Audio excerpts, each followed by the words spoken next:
I am so genuinely excited for this conversation. Yeah, like giddy. I haven't been feeling okay. Actually, let me retract that. I have been feeling so giddy lately. Like things I literally almost skipped to my computer for this. I was like so excited. And it reminds me this is the state I want to be in. I want to be excited and giddy about Mm-hmm. everything that I do. And there was a time in my life where that felt so out of reach. But Yeah. now that I'm in the seat of the CEO of my career and in the seat of the CEO of my business, I have these moments where I'm like, wait a second, that's literally why I'm doing this. Yeah. This is why I started. This is why I started. Yeah. So this conversation with you, I know is so energetically aligned because I'm so excited for it. You're skipping. I'm I skipping. love it. Yeah. Excellent. That's what I like to hear. Yeah. So, um, okay, let me frame this. I'm not going to frame it overly because Mhm. I feel like this is going to flow. You Yeah. are a flow state master. Um, I feel like this is going to be a really beautiful, not just conversation, but transmission around flow and freedom. And when I say flow, there are so many different meanings to this word, but we're going to kind of get to what it means for you. You know, with that said, I'm like, let's actually give this the energy that it deserves because you are not just an accidental friend or acquaintance. You and I connected on a different plane. So I guess I'm just going to start with that. I'm going to start with how I came to know you, and then we're going to go right in. Is that cool? Hell yeah. Oh All right, yeah. sweet. I love this because it'll bring us back to the scaffolding of this conversation is actually how our relationship has evolved and how we Mm. connected. And we connected at an in-person event. It was called a moonshot circle. It was basically a women's circle led by another coach friend of ours, Allie, who's incredible.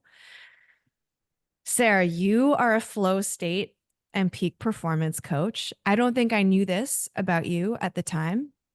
In fact, I had no idea who you were. You were sitting opposite me in this circle, and we kept making eye contact. The windows of the soul. We Yeah. kept making eye contact, and it was really beautiful and warm, and it wasn't awkward in any way. And every time we would make eye contact, one of us would do something stupid like wink or smile, you know? We'd be like, hey, hey, you again.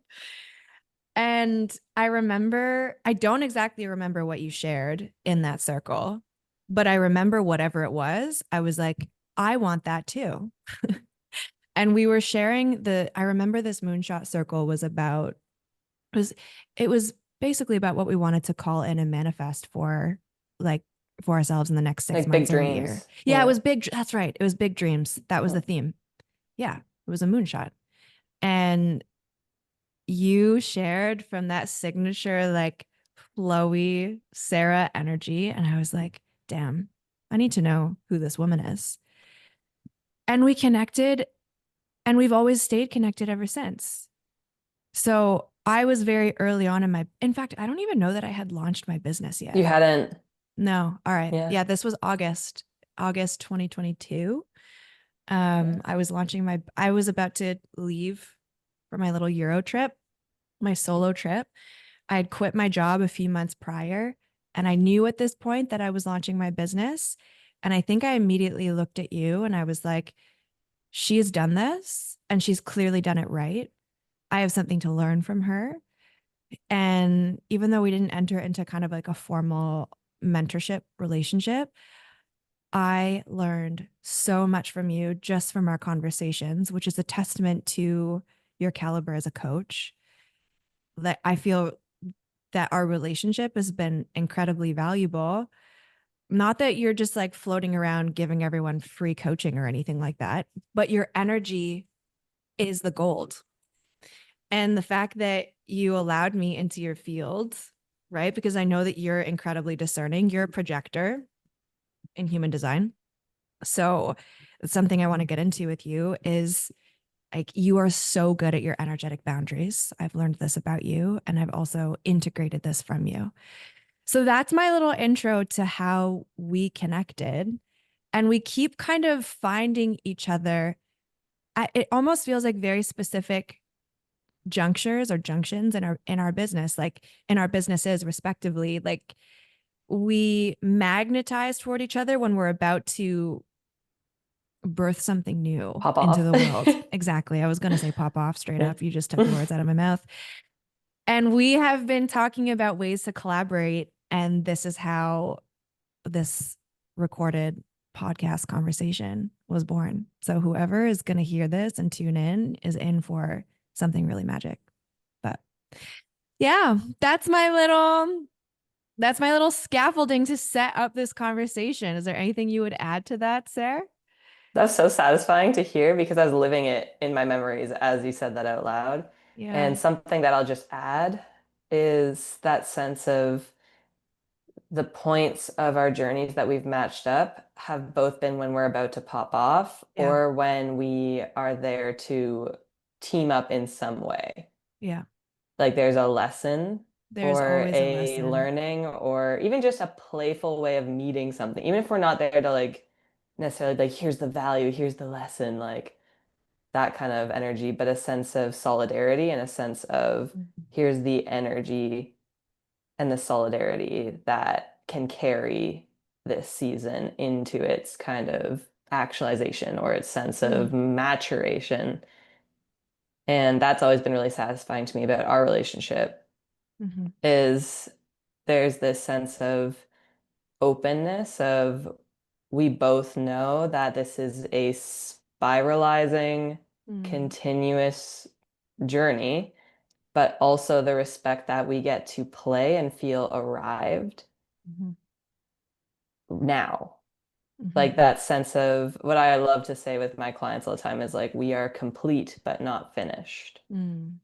And that's something I've felt from you and something Mm. that you're leaning towards from the beginning. And I've Mm. seen how you iterate your business to continue to live that.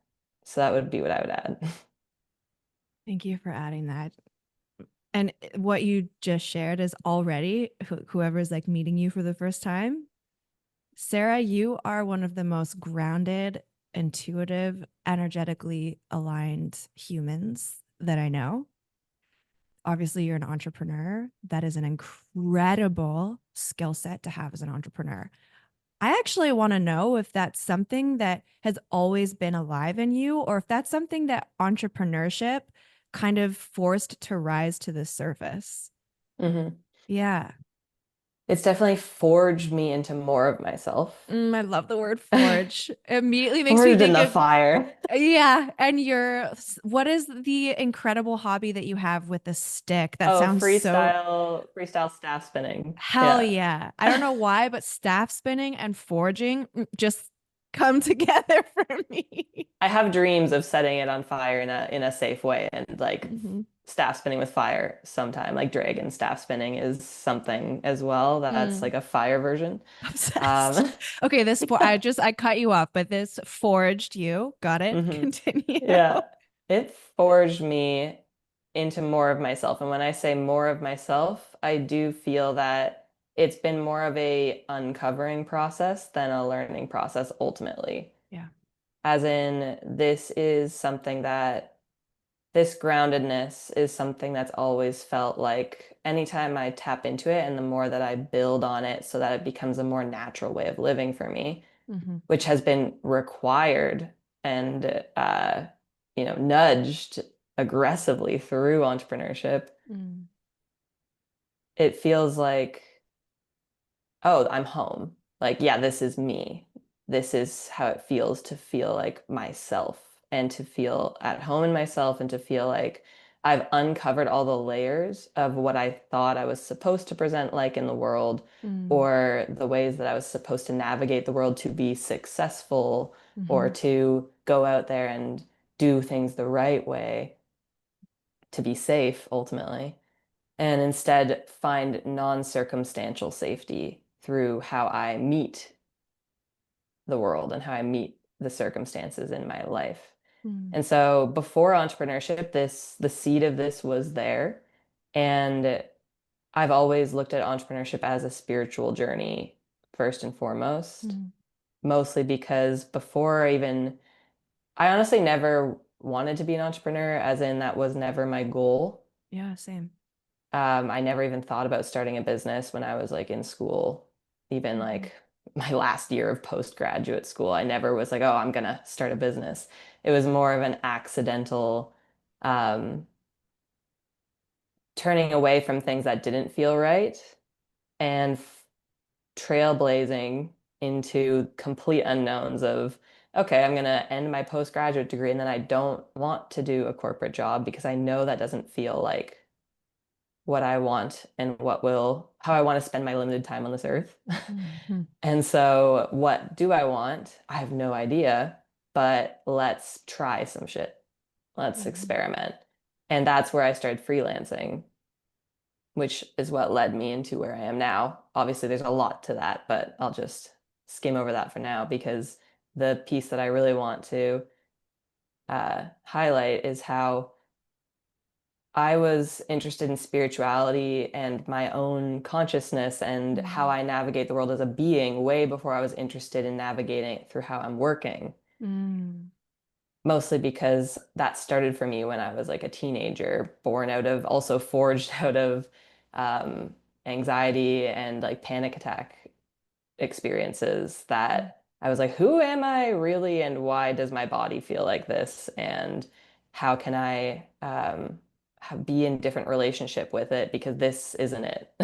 Like the way that I was navigating the world and even the school counselors at the time were telling me was just how my inner world worked. I was like, I don't know, there's something more to this. Mm. And so, yeah, I was always curious and interested in my inner world, and I have a very rich inner landscape, I would say. Mm. Self-inquiry, a bit of a rebellious streak against authority, where I'm like, I want to find my version. And what anyone tells me, like what's my understanding and my personal gnosis of the world and how I work and who I am. And so that obviously all led pretty naturally into entrepreneurship, but I never would have known that at the time. Mm. So it was more of an accidental falling in, but by the time I fell in, I was already primed and ready. Like, let's see how this is a mirror for my inner world and how I can merge that together. Mm-hmm. It was incredible because for a lot of people, entrepreneurship is the portal to their inner landscape. Yeah. And what you just said about being primed, it's very rich. Also, I want to highlight for anyone who's listening that when you were talking about success, you put successful in air quotes. And I think that that's really important. There's so much of what you said that's really important. But the fact that success is actually so different for each of us as humans, because really success is it has to do with your soul assignment. Everyone has a different soul assignment. Like I wonder if you could take a second to describe what does success feel like for you?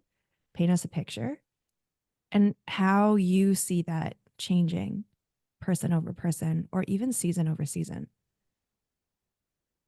I think soul assignment's a really fun way to describe it because I see success at this point as being able to co-create with life, Mm. as in the creative intelligence of life. Mm-hmm. Like the aspect of life that's like, hey, will you come play with me? You know what I Mm-hmm. mean? Will you create with me? Will you see what we can do together? As a vessel of Mm. consciousness and like evolution. There's always that for us folks that are kind of philosophically oriented or intuitively oriented, there's that sense of what is purpose? Why am I here? Like, what wants to be created through me? All of these things. And for me, there's this sense of playfulness, the same that I feel when I'm out in nature, which is why Mm. I'm such a nature-based being where there's this sense of why is everything growing? Why bother growing? Why bother trying and striving and doing anything at all? Like what's the point? Mm-hmm. And to me, when I feel into that, not look for a mental answer, but feel into that, there's this thrum or buzzing sensation of life is so excited to play and create and grow, Mhm. to learn more about itself, maybe to just for the sake of itself. We could speculate on that. But for me, when I see myself as part of nature, it's like, oh, I'm also here to grow and play and create. And I'm also not isolated from the other forces of nature that want to grow and play and create. We Mhm. are weaving something together here as a collective. And each of us have a soul assignment that I see as interweaving Mhm. in the collective. Mhm.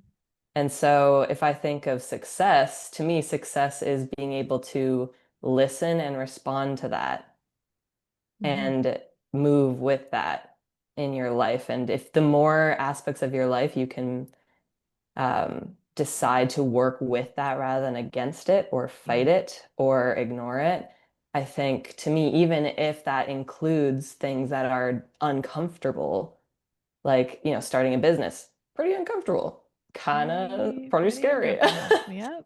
and yet feels so right when that's part of your soul assignment. Yep. Same thing in relationships, right? Like some things in relationships, pretty uncomfortable, and yet can create deeper connection Mhm. because it's about moving with what life is asking you to learn and experience and create. So to me, yeah, it's that responsiveness of I get to play with life, with the creative intelligence of life, and listen to that and become a better student of life through like more and more experience and almost touch points of how I interact with that. That makes sense. It makes so much sense. And what you just described is like a universal theme of success, I think. Like you just debunked the idea that success is different for everyone. I think what you just described is kind of like the apex. That is what true success could be. I think it's what it is for you and I. And I think it's what it is for what you said, like intuitive folks who are playing at that level.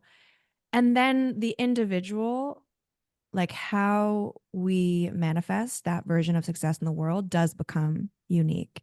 But Oh, absolutely. I think what you just described is the kind of overarching that's what it is. When Yeah. your title as flow state or and peak performance coach, that's what it is. Yeah, I'm Yeah. I feel obsessed. like that maybe what I just talked about is more like the Yeah. mechanisms behind the kind of exploration of success. And then Yeah. what success means on more of a tangible level, so different for each person to Yeah. me, Yeah. because it's more the feeling behind what I'm doing and working with those forces of nature, basically, Yeah. to stay on a cosmic level. And then if that meant, you know, I've seen people who are doing things that, the maybe Instagram or LinkedIn business world Yeah. would be like, oh, they're not following their soul path because they're just working at a grocery store, they're like working at a bookstore, they're a bus driver, like they could do more, and there's this whole obsession, I think, with the Mm. individualization aspect of everyone should be a business owner, everyone should do Mm. this thing. I've seen people working at grocery stores, working at like little bookshops or like a bus driver, and they say hi to you, and there is so much presence in their eyes, and they feel Mm. so relaxed and so open and so just tapped in. And it's like these are the pillars of community Yeah. right here. And this could be their soul assignment the same way that me coaching over the internet could be a Yeah. soul assignment. Like, and there is no, to me, hierarchy No. of this is what success really looks like. It's more of what allows you the clearest channel Yeah. to contribution of your presence Yeah. and of your sense of fulfillment and enjoyment. And again, working with life, Yeah. right? That could be so different for everyone. And thank God Yeah. it is actually, because imagine if we all Exactly. had the same soul assignment, like No, the world would not it function. it would break. It Yeah. would. I think about this all the time. And I just started a new group container, and even the group container with the different energy types, the different human design energy types.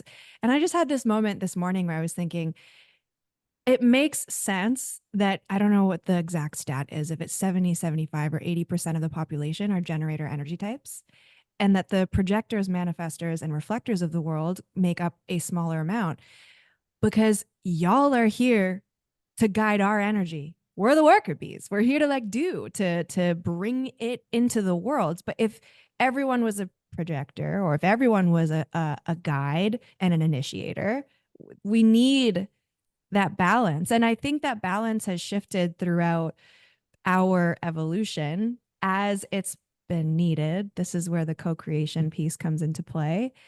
But yeah, that we all do have a purpose, and it can feel microscopic in the moment, but it has such an impact on in the greater tapestry of the universe, of where we are. And what you were just saying about success on the material plane, that's where like our consumerism kind of takes over, right? It's like, what does success look like?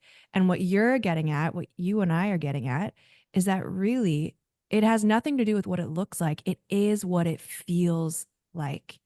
And that's where the material plane can come into play, because someone might need more than another person to get to that feeling. But that's not an accident. That's because that's what is meant to manifest through them. And I just have so much fun having these conversations, because it really is a reminder for anyone out there who feels kind of overwhelmed by the comparison trap of looking at what everyone around them is doing, accumulating, showing off on social media. It's like, it's okay to feel some envy there, but also it's okay to want and desire something different. Yeah. And it can become very confusing when we are, overloaded with all of these data points and all of this information, to take a beat and actually come back to your body. What is mine? And what am I taking in from my environment right now that like I'm good to release? Because what brings you immense joy and freedom and fulfillment is going to be different from the masses. If it's not, you probably haven't allowed yourself to sink into that level of being, right? And I feel like this is one of those elements where I'm actually, okay, social media is doing a good thing in a bad way. As Mm. in, it's giving us a pain point Mm. that is cracking us open in a bit Yeah. Yeah. of a way. Because the way I see it is, because we are being nudged, in my experience, towards working with life and working with Yeah. our soul assignment or that kind of element, the more we don't, the more friction we encounter. Yeah. Yeah. And being, envious of people's lifestyles on Instagram, the way they present it, or looking at the way someone else is living and not being sure if you want that. Like, all those are actually amazing data Hmm. points and Yeah. instincts to Totally. be able to unpack your own inner landscape of, okay, what do I want to move towards? And then Hmm. even on a meta level, is the amount of time I'm spending on my phone consuming other people's lifestyles and representations of their Hmm. achievements helping that or not? Yeah. And to me, anything that creates friction in that way, where maybe we feel drained by the overload of information we're receiving from other people online, can actually be something that comes back to that sense of cracking us open Yeah. to, if there's enough friction there, eventually you're going to be like, okay, screw it. Yeah. Let Yeah. me let me get out of here. The And I'm then what done moment. happens? Yeah. Yeah, then what happens? You maybe hear more, you Yeah. listen more to Yeah. yourself, you hear more of what life is like knocking on your little inner door, telling you it's excited for you to do or to try. And so all of these elements of, like, you could say, school of life curriculum, to me, is about those friction points. Because imagine if you weren't in a state of discomfort Yeah, you need about to. like the things that were creating this friction. You just Yeah. spent your whole life absorbing everyone else's lives on social media and never exploring your own soul assignment. That would suck. Yeah. And so I it's good that think that's we're, happening. I think that is yeah, happening, unfortunately. We're breaking but that, but I feel like that eventually reaches a critical mass or yes. a breaking point where sometimes we need to learn that over and over and over again to the point where Yeah. like, okay, now screw it. I'm like overloaded. I've reached my breaking point, and that's a good thing, Yeah. right? And so for some people, maybe it takes longer than what appears to for other people for so many reasons. But I think that it all has kind of its place in a It sense does. of however many times you need to learn through your body Yeah. that this isn't working for you, that's doing something Hell to a yeah. point that it gets you to where you're like, okay, something needs to shift. Yeah. I had a like mind blown moment a few months ago when I realized that anger as an emotion and the frequency that it holds is closer to the frequency of abundance and expansion than desire. Mm, It's not anger out of anger, it doesn't come out of fear, it comes out of passion. Like, I'm fucking done. hmm. Like, it really does It's that bring you. conviction. Yes. Yeah. And it's the moment that you're speaking to. I always think about and this is I don't think this is reductive. I think it's really beautiful. But I do usually connect this with Eckhart Tolle, who I've reread his books, yeah, Love that many man. times. There his two books are on my nightstand always. It's one of those things I just reach and open a random page now. But the fact that he came to his enlightenment moment when he hit literal rock bottom, and like, Yeah. I'll spare the triggering details, but it was a very dark moment for him. Hmm. And he says, sometimes we do need to hit that rock bottom in order to that, like, that's the portal to walk through. And it's the fastest portal if we accept it for what it is. And then it's interesting because if we avoid anger, if we avoid that kind of intense feeling, which, a lot of people, a lot of us, we are wired to avoid discomfort. But if we're able to lean into that, it really is the quickest way. Otherwise, if you want to stay at the more neutral experience, it's going to take you a lot longer to walk through that portal and to end up with the thing that you're desiring. So Yeah. I love what you've just painted as a picture, because that's something that I've held really close to my heart, and it's something that I also use in my coaching, is to help people lean into those moments of discomfort. It's always a gift. It's always a portal and an invitation to the next thing. And that brings me to, I think, where I really want to go with you right now is, as we're talking about kind of frequencies, right? And in any given moment, we have the capacity and the invitation to either be a part of the solution where we're raising the collective frequency, or to be a part of the problem where we are lowering it. And it's like, we're always going to be shifting for sure. But once you start building an awareness around, okay, I'm in that kind of low vibration state where maybe I've been at my laptop for a little bit too long. I've been really holding on to the dopamine hits coming from productivity, and now I can kind of feel it in my chest. It's turned into anxiety. Doesn't matter if the work that I'm doing is purpose-driven work. Now I'm contributing to the problem. And I'd love to hear I'd love to invite your wisdom around what it means to be in flow state, and how peak performance and flow state really kind of mean the same thing. So this is an invitation for you to kind of share Definitely. some of your gold wisdom, because this is literally your area of mastery.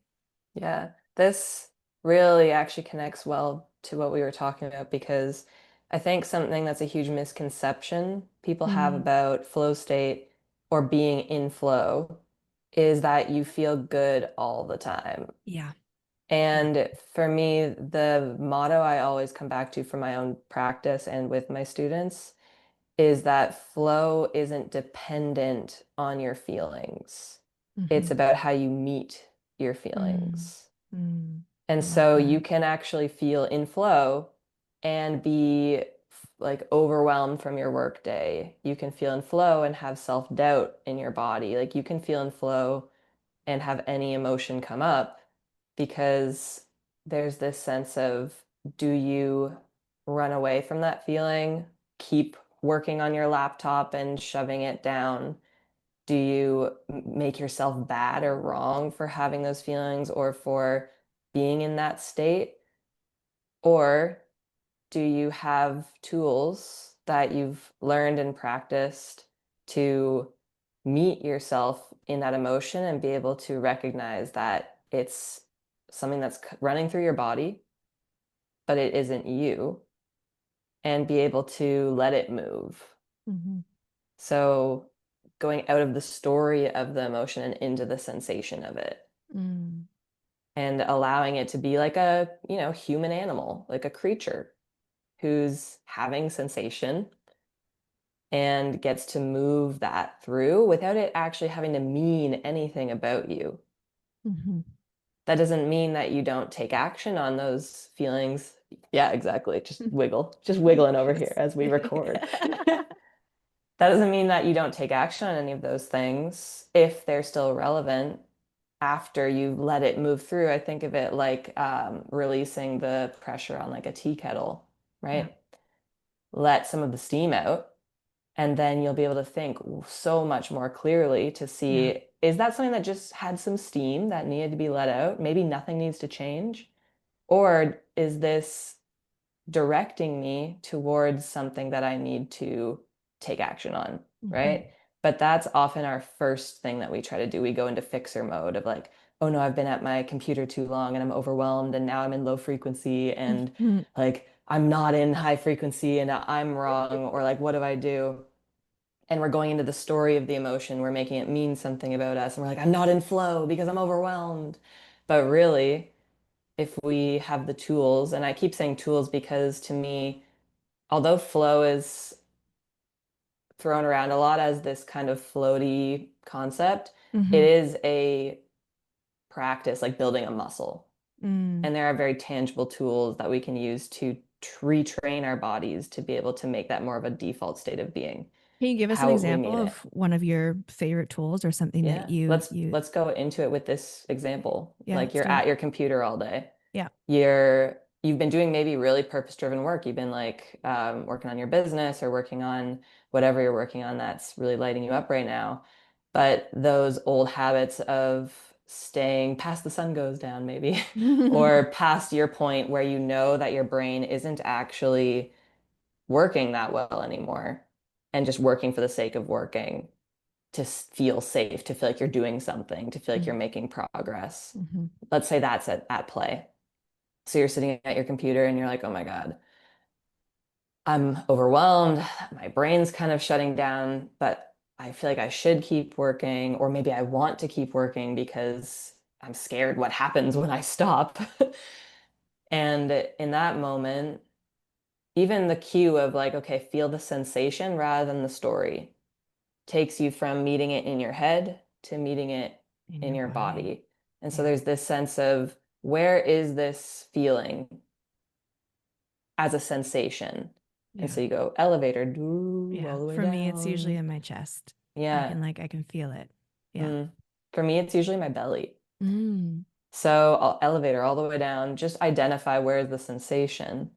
And once you do that, there's this sense of, okay, maybe that feels a lot to feel the sensation, right? The story is almost a protection mode as well of like, okay, if I can explain this feeling, maybe it'll feel less scary. But another way of meeting it,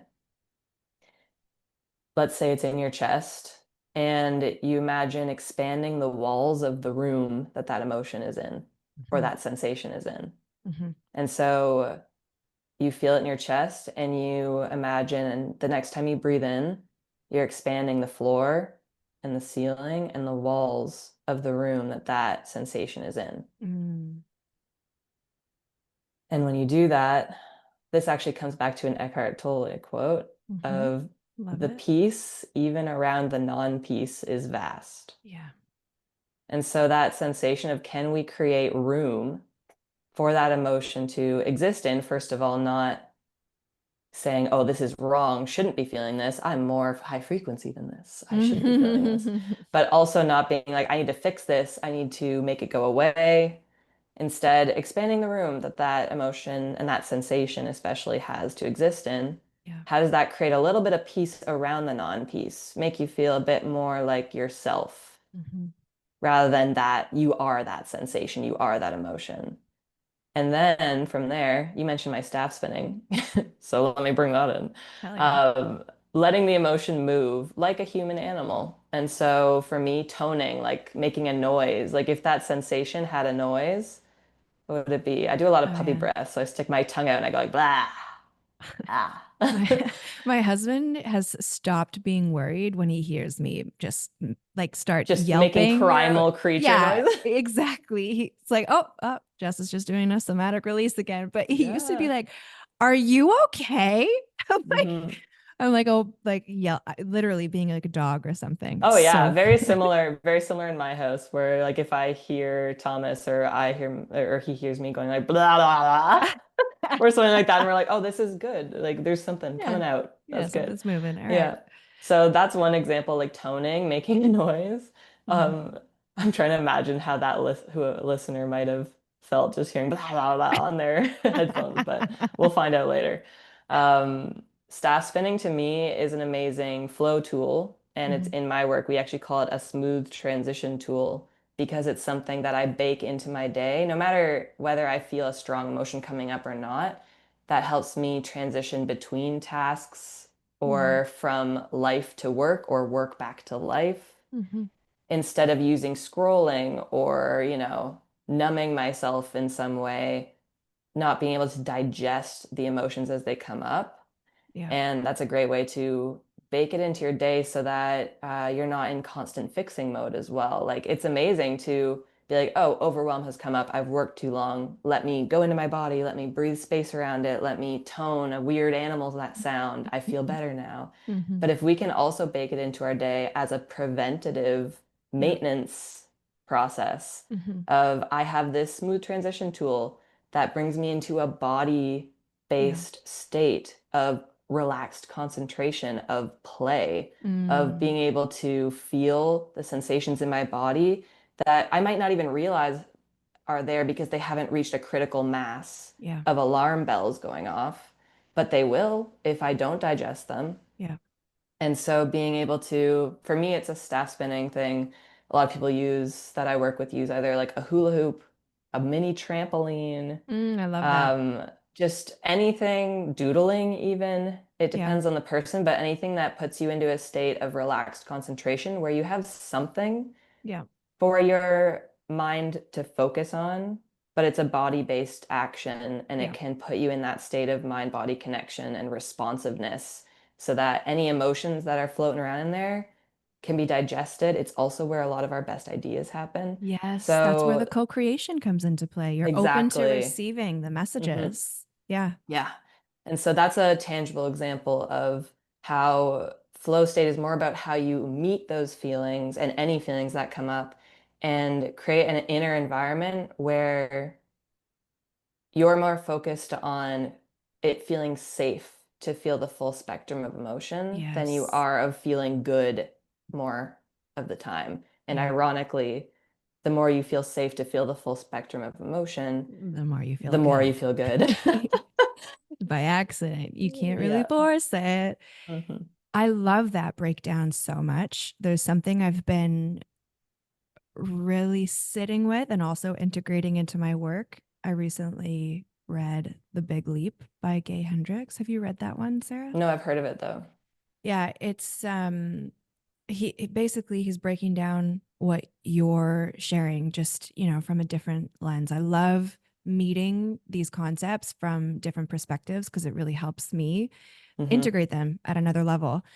And he introduces the concept of upper limit problems, upper limit barriers, and this idea that when we feel that constriction or any really negative emotion, his theory, which is a very interesting one to me, is that there's actually an expansion trying to come through, but your nervous system isn't ready to receive it yet.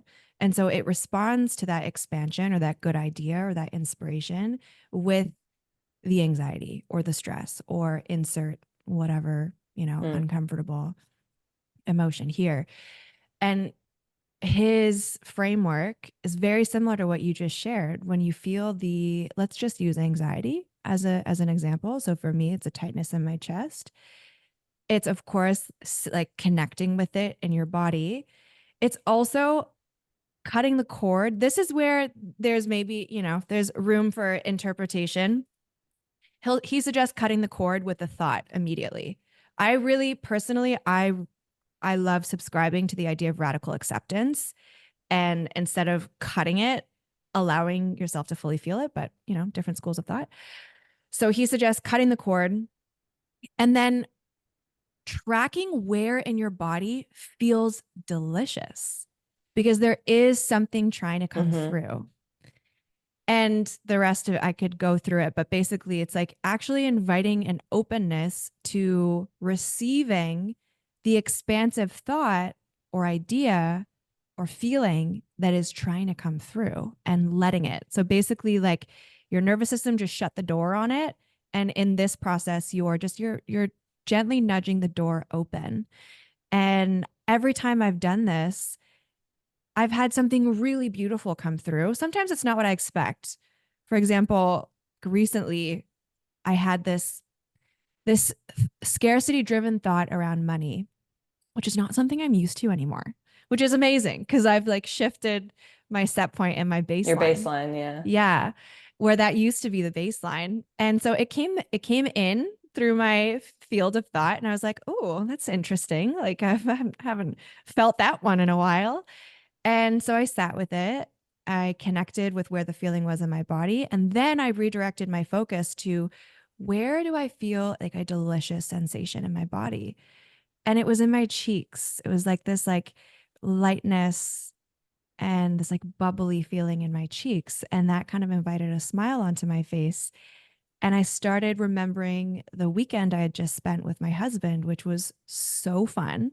Mm. We had gone to this like fancy gala. We were like the youngest people in the room. We loved doing this shit.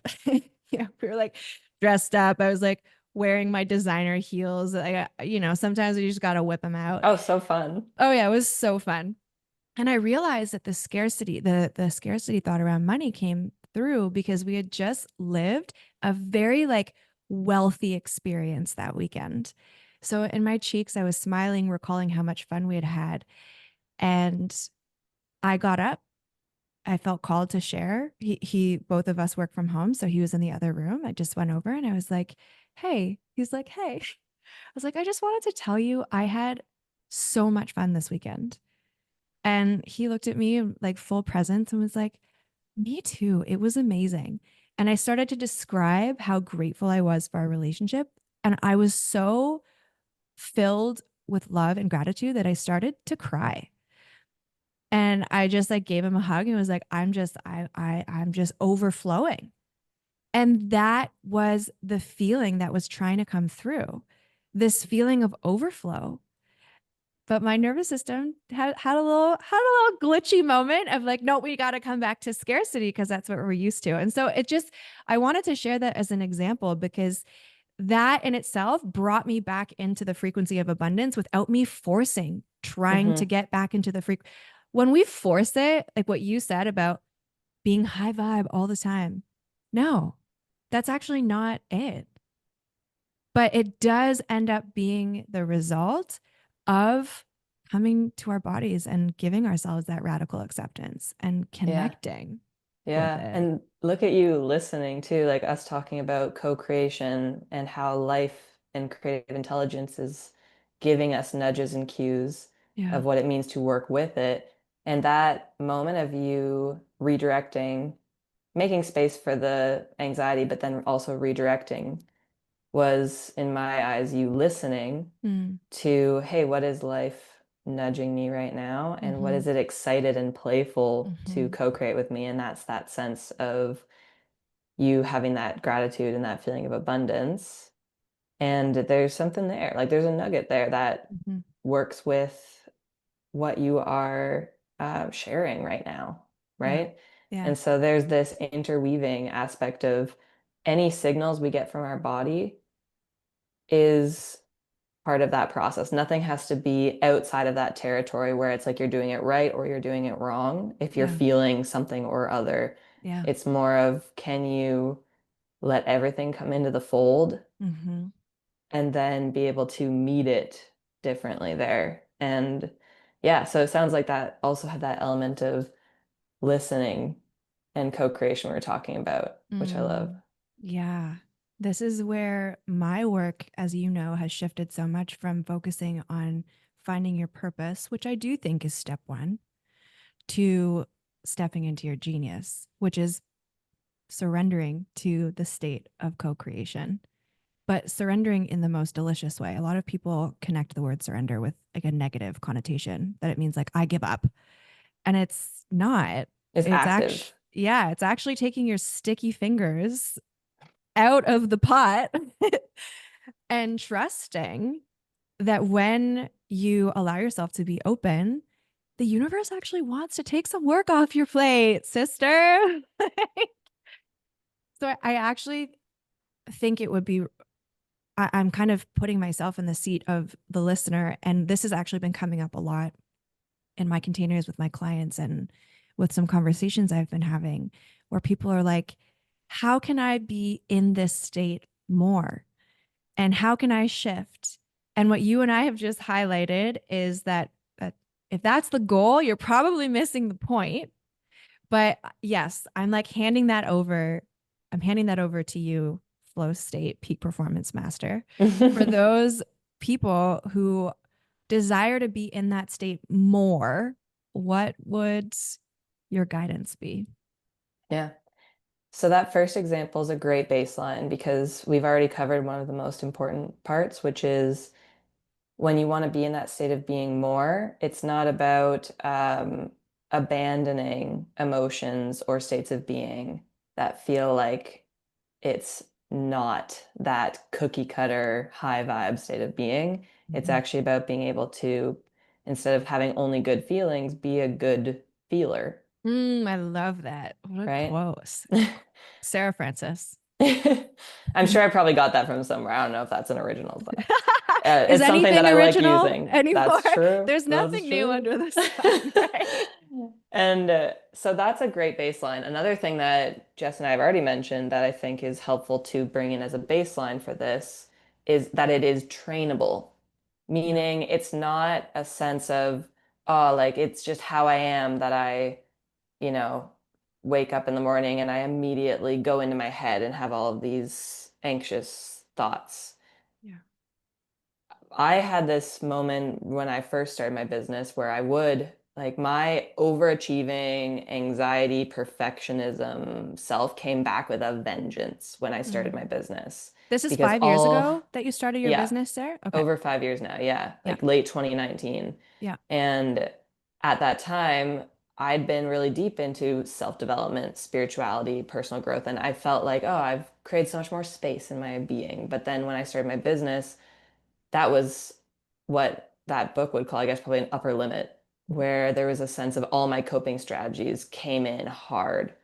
And so I had this moment where I was like, okay, if by default I wake up, my eyes open in the morning, and I go into my head Yeah. and start rolling all the things that I have to do, what's happening today, what's on the calendar, how do I keep myself organized, trying to keep myself safe.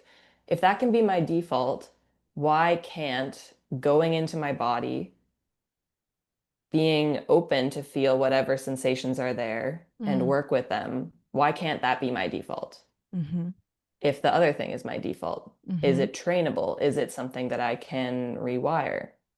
And so when we talk about how do you be in that state more often, or make it, like Jess has mentioned, changing your baseline, Yeah. that it doesn't mean you have to be perfect at it and you are feeling good all the time 24/7 or feeling abundance all the time 24/7, but a sense of my baseline, my default mode is that state. That is something that requires reps and requires Yeah. building the muscle Yeah. of it. And that's why when I say like peak performance coach and flow state trainer, I think of my work almost like going to the gym, Hell yeah. but for your inner way of being in business or Yeah. in life. And so my work has become very, like, it is spiritual, but it's also very pragmatic, very tangible, because we're getting in reps of how do you redirect your attention to your body, for example, to your senses, so that you can digest emotions and feel more tapped into the part of yourself that has like relaxed concentration, that has ideas come up easily, that feels less, you know, overthinking and anxiety about actually publishing them and doesn't hold off on publishing them. All of that is actually built off of very small decisions and very small moments throughout Mm-hmm. the day that build up over time. Mm-hmm. And so a lot of my work relates to when you are in your workday, we're building a workout plan, essentially, of reps that you're getting in as you're typing your emails, as you're making your LinkedIn posts, as you are about to hop on meetings with your clients. All of those moments are perfect micro moments where you can apply tools that redirect your attention, that change the experience your body is having in those tasks. Mm. And when I started my business, especially that was in the realm of time when people were more like, let's get the perfect morning routine down. Or let's, meditate. You have to meditate every day for at least half an hour, and then you'll feel in flow more. Then you'll be high vibe all the time. And there was a lot of isolating ceremonies or isolating moments Mm. where this was the territory of when you could feel relaxed, or how do you decompress after work? That's how you can maintain it.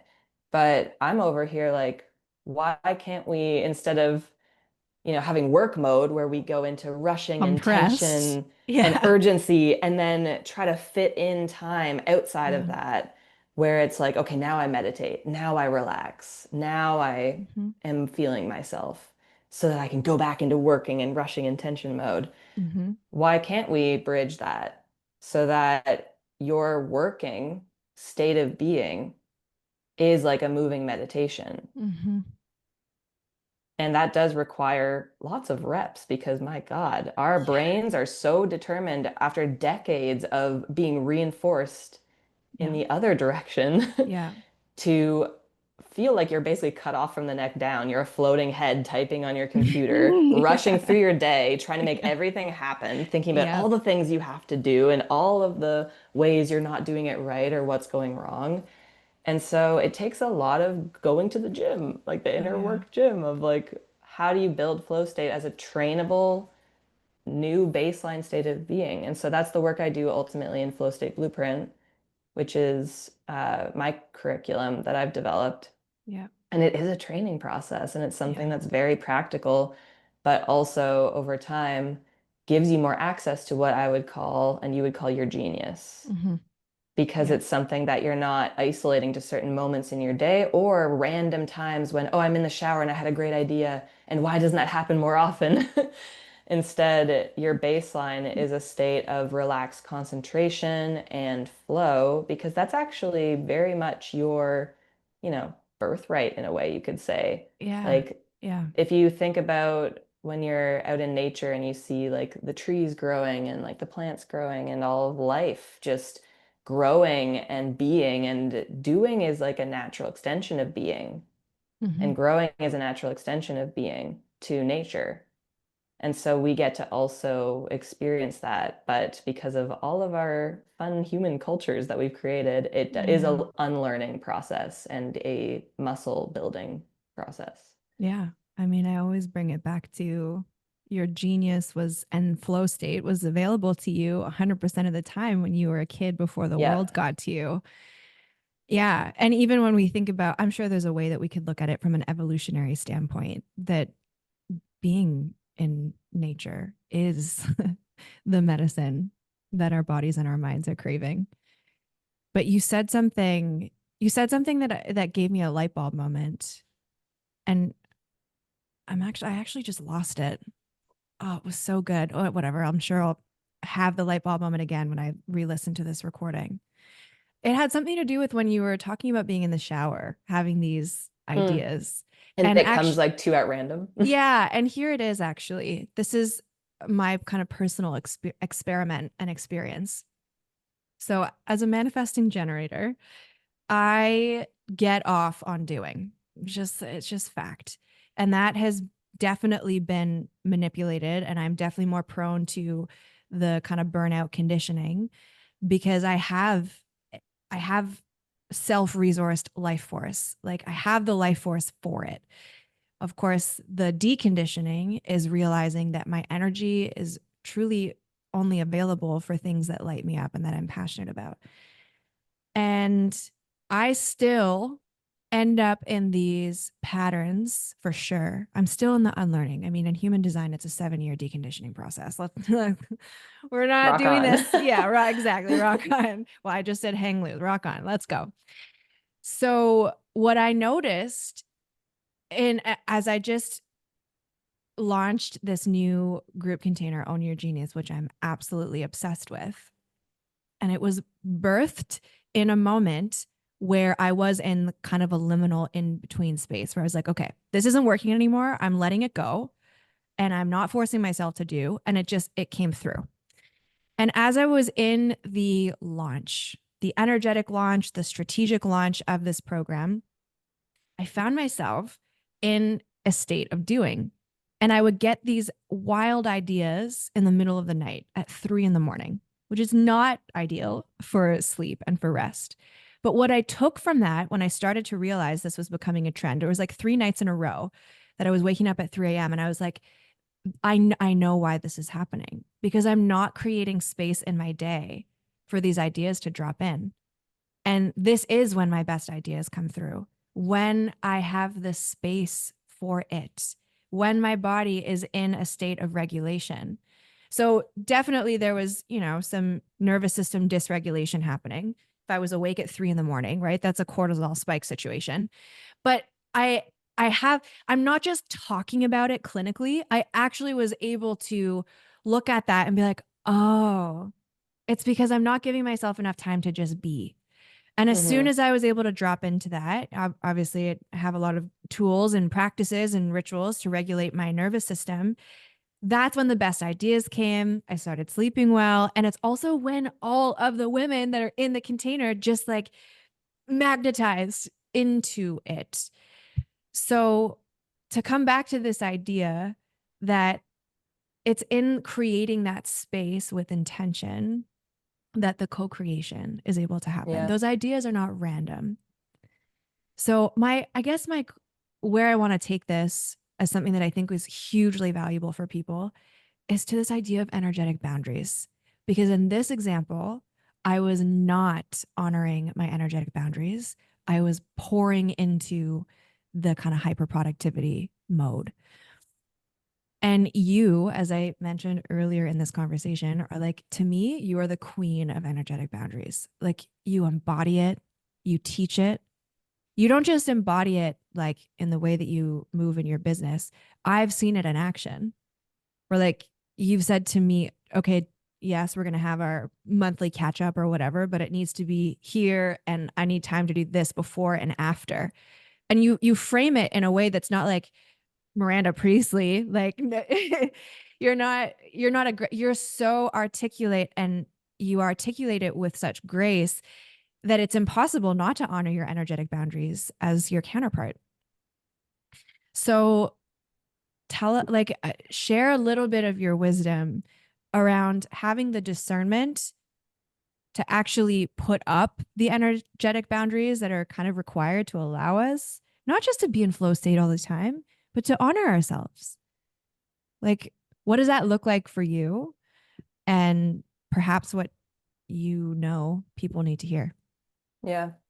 Well, first I want to say that when you say it makes it so easy to honor your boundaries, I think that also says a lot about you as someone who sees that for what it is, Mm, like sees that as, oh, she can articulate it very nicely, but you also can feel in your body because of the work you've done with yourself, Hmm. how that's not just going to benefit me, but also our conversation, Hmm. right? Yeah. And that's actually one piece that's really helped me because I have a historical people pleaser pipeline that I've Hi. ri ri rode on. And so setting energetic boundaries in communication and with other people was a late stage bloom for me, like late in the game, it feels like for me. Um, Being able in a professional context or with collaborations or with clients to be able to do that, one that's more like a tactical thing I can share that has a lot of philosophy behind it, I guess, is noting how that helps the client or the collaborator and everything you're Yeah. going to do together. And so it's not seeing it as a selfish ask. Yeah, it's in service. Yeah. And framing it that way if you want, especially like me, if you feel driven to frame it that way because you're Mm. like that historical people pleaser is like, Yeah. I want you to still know that this is okay, but we're undoing that. Yeah. But for me, there's this Getting the sense reps of in. exactly. For me, there's this sense of I'm gonna share my process with you, which includes so much buffer time around when I'm setting a meeting. I need to make sure I have buffer before and after to just be, like you mentioned. Hmm. And I'm doing that because I value our conversation Hmm. and I value our time. And I value and know that the way that I show up in the conversation, not frazzled, not disembodied, is important to you and me. In the work And that so we're making it, co-creating. yeah, I'm co-creating, making it a collaborative process. Yeah. That's something that really helps me with setting energetic boundaries is seeing how does this help both of us, Yeah. both people in this exchange? And how do I frame it that way for myself and for them, right? Mm. So that's a big one. That's And then huge. even to get there, though, I first needed to get comfortable setting energetic boundaries with myself. Yeah. I couldn't do that with other people until I'd learned what I need, even in the first place. And so, what you mentioned about having, buffer time or setting yourself space so you're not waking up at 3 in the morning with ideas, the amount of floor time I require Floor time. I love it. more time that I require, in a sunbeam, lying with my cat on the balcony, lying in the sun with my plants, in the woods, lying on a log, like spine to tree, is immense. It's immense Mm. because I know that if I don't do that, that's not actually um, giving me the impact that I want in my output, right? Like I can have Yeah. more volume of output if I didn't have floor time and buffer and squeezed everything in and had all the meetings and stared at my computer screen all day. But Yeah. the impact of my actions Yeah. would be lesser. And Diluted. so Yeah. classic like work smart, not hard. Yeah.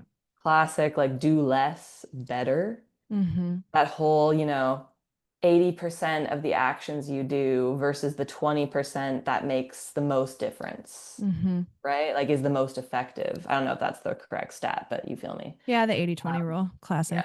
Yeah. And so there's this sense of my own energetic boundaries were discovered through uh, learning what doesn't work for me over and over and over again until I give myself the prompt of let's experiment with what happens. And this is what I call in my work felt evidence. I love that Let's concept of yours. experiment. Yeah, like let's experiment with felt evidence here and see if I schedule more space into my day, what happens in my business? What happens to the results of my connections and of my actions so that I'm not taking empty action? Yeah.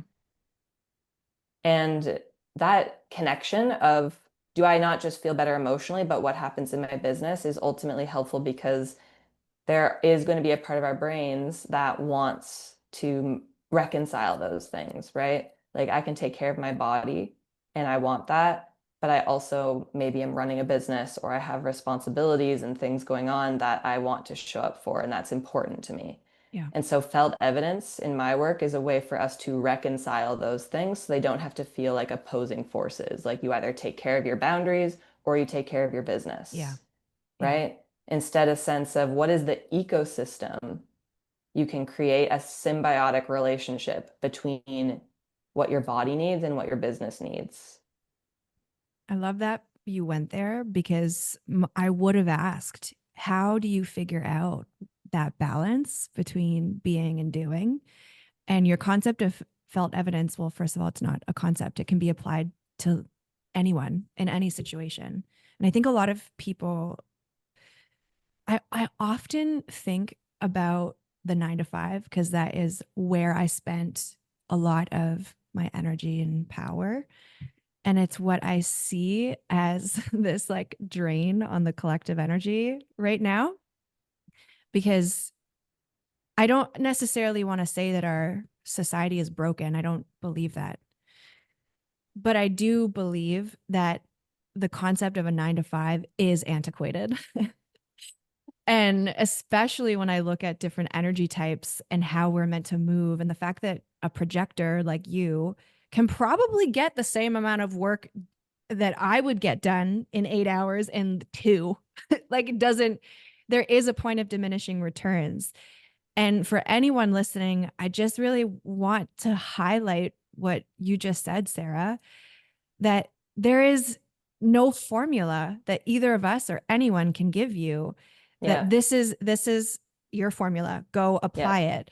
You need to experiment in your own life.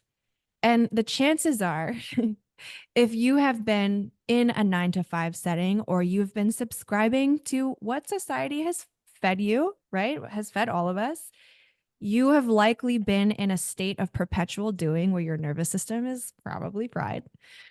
And this doesn't have to be scary. You don't have to go from, you know, spending no time spine to tree, no floor time to spending 6 hours of your day. But it's Mm-hmm. like incrementally seeing where, like when I think about myself in my corporate role, I know for a fact if I had integrated more space and contemplation time, I would have been probably more effective with way less work. I was working so much. No one was asking me to work on weekends or like weeknights, and I did it anyway. And looking back, I'm like, I had probably the same impact that I could have had if I had worked probably 50% of the time with the other 50%. And I'm saying this from my own felt evidence. Because Mm-hmm. even when I look back at this Own Your Genius container and how the women who came in, they were magnetized in the 2 weeks of the launch that I was in pure joy and ease. And then in the last week of the launch, I was like, okay, I've got 4 women inside. The masterclass was epic. Now it's time to do and like get into maximum impact mode and let's see how many more people we can get in. And the lesson for me was, oh, actually, it's not about doing. Actually, if I had given myself the freedom and the space to be in surrender, then likely the container would have attracted more women into my field. That's not how it worked out. It's perfect. It worked out exactly as it was meant to. The container is perfection. It's full. Like energetically, it is full. That was a lesson that I needed to anchor in at a deeper level was, hey, when you were just like actually playing and you had a $30,000 2 weeks. Yeah. And then you went and tried to like amplify that by doing. And do you see how that didn't work? Yeah. So maybe this is a reminder to, again, that is my felt evidence. That is Yeah. my felt evidence. So, like, just taking your wisdom, which I have been taking ever since I've been integrating and just absolutely loving ever since I met you. But I wanted to share that as an example for anyone listening. It's like, it's going to be different for you. This is your Mm-hmm. moment to like play with this. Yeah. And that's why, to me, what you just uncovered is this sense of it's not formulaic, but are things you can use that help you discover your own version of that. So you Yeah. don't have to just throw spaghetti at the wall, being like, I don't know what helps me. Yeah. Formulas, aren't gonna be doing it for me. There's no magic answer. And so I'm left with nothing. Instead, it's this sense of what can help you direct your attention and your felt evidence so that you can find your own um, recipe Yeah. and way that your design and your body and Yes. your just system works. And so I feel like that is where we are going in terms of the coaching industry and world Yeah. is away from this, like, this one person has the right answer. And this Yeah. is how you run a successful business. This is how you Mm-hmm. manage your energy. This is how you stay in a high frequency. Instead, a more self-leadership oriented, collaborative learning process Yeah. of here's how I can help you smooth out the process of discovering this for yourself, but you are the best like authority Yeah. on what helps you.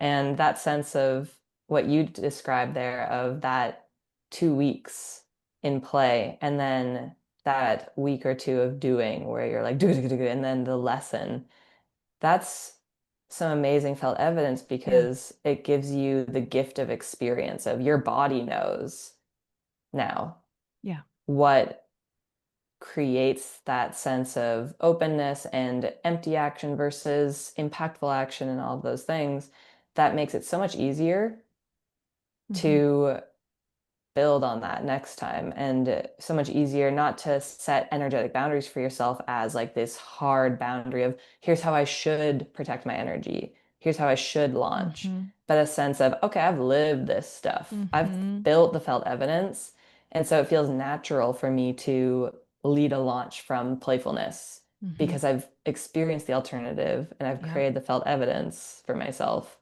and that compounds over time. And so I 100%. feel like that's another piece of this puzzle that we're building here together is this Yeah. sense that, like, why do all of this? Why build all this felt evidence and, meet the discomfort and all of those things? It does create so much reward and Yeah. gift of experience on the other side where your body and your creative life force and being feels so much more mastery over how you want to run your business that feels sustainable, Yeah. that feels like that creates that ecosystem of balance in your life, and that you actually enjoy what you built and can actually enjoy living that out rather than being in constant seeking or fixing mode. And so it's really satisfying to hear you describe that, knowing that we and all of us are like giving ourselves that gift of experience and building that mastery through just brave action and felt evidence creation rather than trying to protect ourselves from experience. I feel like this is such a beautiful full circle moment for this conversation because we started out by me saying I was skipping and so excited for this conversation. And that is what I want to experience in my business. And it has taken me a long time and a lot of reps to get here to realize that this is also when I'm at my most impactful. This is when I have impact. And I'm under no illusion that I'm going to feel like this all the time, every single day, every day, because that would imply that I'm not growing and I'm not expanding. Because what you just said about leaning into the discomfort and being open to this as a grand experiment and learning through felt experience, through felt evidence, it's all expanding us into the next level. And the levels are infinite. That is the pure joy and fun of this journey. In fact, there's part of me that's like, maybe they're not infinite because once we hit a certain level, we actually just like evolve to another plane of existence. So there is a level where we just disappear from this plane out of the samsara cycle. Yeah. But what would you, we'll wrap this up. I have a little like lightning round that we'll finish with, but the also we'll share how people can reach out to you to work with you. But what would you say to someone who is in that kind of do like conditioned doing state? They're aware of it. They secretly fear that if they slow down, they'll lose momentum. What would you say to that person? I would say start with an easier point of entry to Yeah. create felt evidence. Yeah. And so the way that I love to do this with my clients is if that way of working feels like it's been keeping you safe, then your experiment and felt evidence for what can feel better and actually create better results for you starts with something that doesn't go above your body's capacity to do, or else you probably just won't do it. Yeah. And The gap is so too big. the gap is too big. And so that's why, for me, for example, a smooth transition tool, which I think I've brought up a Yeah. little earlier, but this puts it in great context, is amazing because it gives you just a little bit of a interruption, a pattern interrupt that's accessible enough and also playful enough that you actually want to do it and your Yeah. body feels safe to do it. When I say playful enough, I mean a lot of self-development or inner work tools can feel like another chore or another thing to add to your to-do list. Mm-hmm. And then we're not motivated to do it consistently. And so my two suggestions actually would be either give yourself like a smooth transition tool that you can use in between meetings or in little downtime moments where you wouldn't really be doing something productive. You'd just pick up your phone and scroll Mm-hmm. and have something that is staring at you in your office, across the room, or beside you. That's like, play with me. I love Whether that. that's like a adult coloring book, or a mini trampoline, or a staff spinning staff that I'm staring at for myself right now. Um, Something physically present in your workspace is important, or else your brain will not remember Yeah. because it's overriding and preserving energy and getting through your day. But Yeah. if you can have something physically staring you in the face that says, here's a tiny pattern interrupt you can use in between your meetings or right before you get to work in the mornings, that is more fun than just opening up your laptop and just putting your head down and just grinding your way through the day. Mm-hmm. That's an amazing way to start building felt evidence Mm-hmm. of if I create even little pockets of space in my day, what happens? What happens in my own energy and what happens in the results of my productivity and my workflow? If that feels like too much, even, then that's where those reps I was talking about that you build into the action that you're doing so that you don't actually have to change any of your routines whatsoever. But let's say as you're typing messages on Slack or as you are replying to emails, you take a moment to, instead of focusing on just getting the email pushed out, practice what we call an FSB, our 60/40 anchoring technique. And so that means 60% of your attention is on a body-based point of awareness. Mm. 40% is on the task you're actually doing. I love this. And so, for example, you're typing an email, you're rushing through it, your boss is pissed, I don't know, something's happening. And you transfer your awareness so that you can feel the sensation of the keys under your fingertips as you're typing. And that is 60% roughly of your attention is going to, okay, what's the sensation of my fingertips on the keys right now? 40% into what am I saying? What am I doing? Mm. What is the cognitive load this task actually requires? Oh my God. I feel like it invites the universe to come in and just like finish the email for you. It really does. It at first it feels like it can feel like, oh, a bit more cognitive load because you're trying to Yeah. focus on your body and focus on thinking instead of just focusing on thinking. But like you just brought up, it becomes a channel. Yeah. where your thoughts can flow into your body through your fingertips into the email. And it also is a great maintenance exercise of letting yourself digest a bit more because you stop rushing quite so much. You stop Mhm. feeling so cut off from your body experience Mm. and your emotions. And that doesn't require you to do anything different physically, add any time to your routine at all. It's Yeah. something that you're not changing what you're doing, you're changing how you're being as you're doing it. Yeah. And I love anybody that. can do that. Oh Sticky yeah. note it because that's one that is not physically present in your workspace. You have to cue yourself to do it. So, what I give my FSB students is put a sticky note on your laptop or something, or a Mm-hmm. little note card, or an alarm on your phone that says like 60-40 anchor. Mm-hmm. And then try it once, twice, three times during your workday. Get in the reps, build the muscle, and it'll become easier over time. Like looking for my sticky notes. They're in here somewhere. I'm definitely gonna sticky note that. And Oh, they're talking about underneath. like changing your baseline, for me, I've been practicing that for over 6 years now. And now, as I'm typing emails, as I'm scrolling on Instagram, whatever it might be, that's my baseline, is I'm feeling the sensation in my fingertips as I'm scrolling or as I'm typing.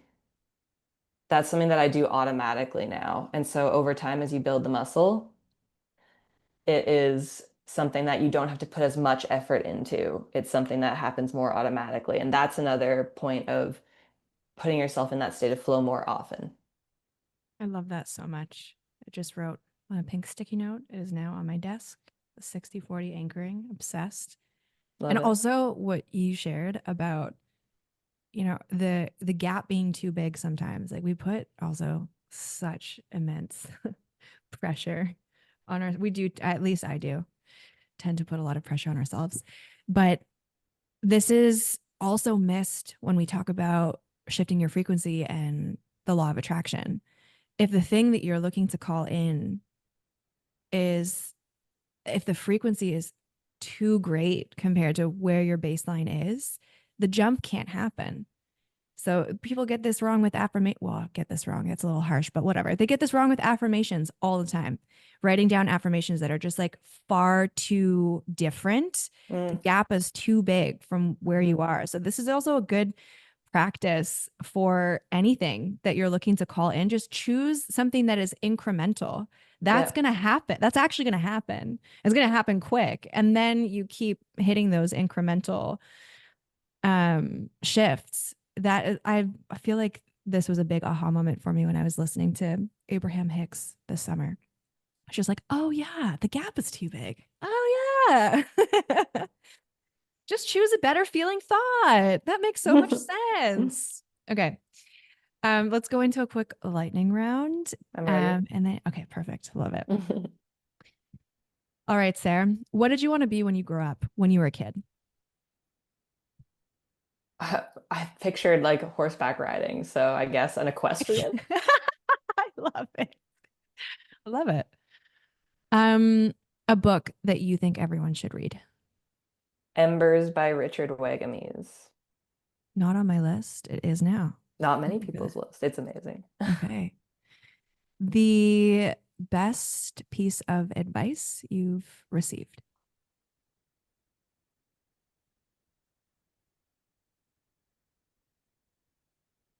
What comes to mind is a mentor that said, it's not about what you're getting, it's about what you're giving.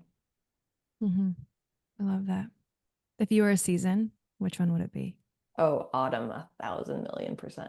Have you done your this is not a part of the lightning round, but have you done your like color analysis? Does that come into your to I'm a your season? winter.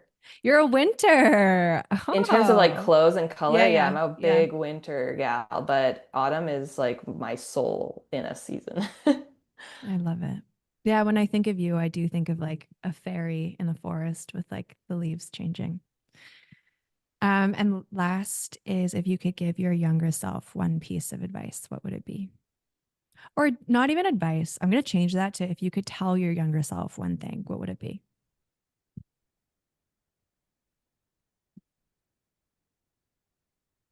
It would just I mostly be like transmitting a feeling of like, yeah, you do figure it out in all the ways that matter.